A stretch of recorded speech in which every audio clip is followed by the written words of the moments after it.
वित्त मंत्री निर्मला सीतारमण ने मंगलवार यानी कि 23 जुलाई को वित्तीय वर्ष 2024 और 25 का आम बजट पेश किया है। इस बजट में किसानों और युवाओं के लिए कई बड़े ऐलान किए गए हैं। बजट में किसानों और कृषि क्षेत्र के 1.52 लाख करोड़ रुपए का प्रावधान किया गया है।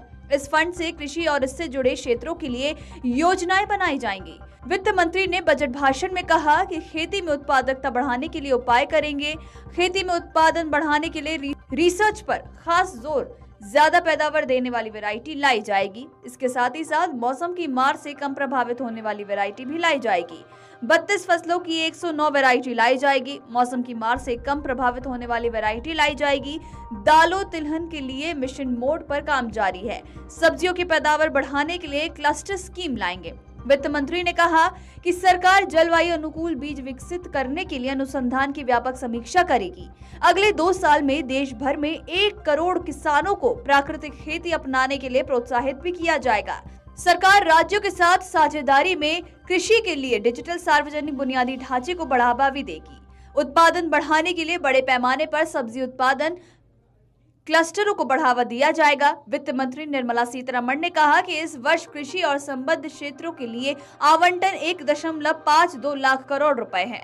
आपको बताते चले कि वित्त मंत्री निर्मला सीतारमण का कहना है कि हमने पीएम गरीब कल्याण योजना को 5 साल के लिए बढ़ाया है। इससे 80 करोड़ से अधिक गरीबों को भी लाभ होगा। रोजगार कौशल प्रशिक्षण के लिए पीएम की 5 योजनाओं के पैकेज की घोषणा भी की गई है। इससे 5 साल में 4 करोड़ 10 लाख युवाओं को लाभ मिलेगा। इन योजनाओं पर 2 लाख करोड़ रुपए खर्च किए जाएंगे। अंतरिम बजट में हमने विकसित भारत को रोड मैप देने का वादा किया था। वित्त मंत्री ने कहा कि सरकार की 9 प्राथमिकताओं में से एक है रोजगार और कौशल विकास। इसके तहत पहली बार नौकरी करने वालों को बड़ी मदद मिलने जा रही है।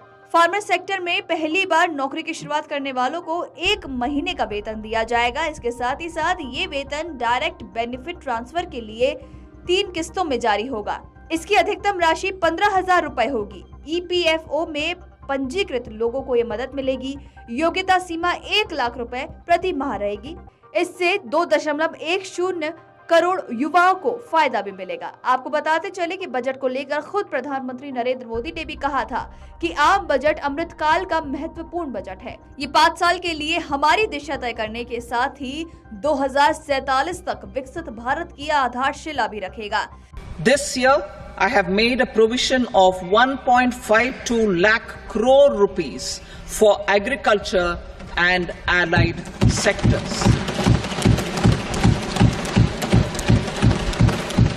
वित्त मंत्री निर्मला सीतारमण ने मंगलवार को यानी कि 23 जुलाई को संसद में वित्त वर्ष 2024-25 के लिए अपना लगातार 7वां बजट पेश कर रिकॉर्ड बना दिया है। वित्त मंत्री निर्मला सीतारमण ने पूर्व प्रधानमंत्री मोरारजी देसाई का भी रिकॉर्ड तोड़ दिया है। वित्त मंत्री ने बजट पेश करते हुए कई बड़े ऐलान भी किए हैं।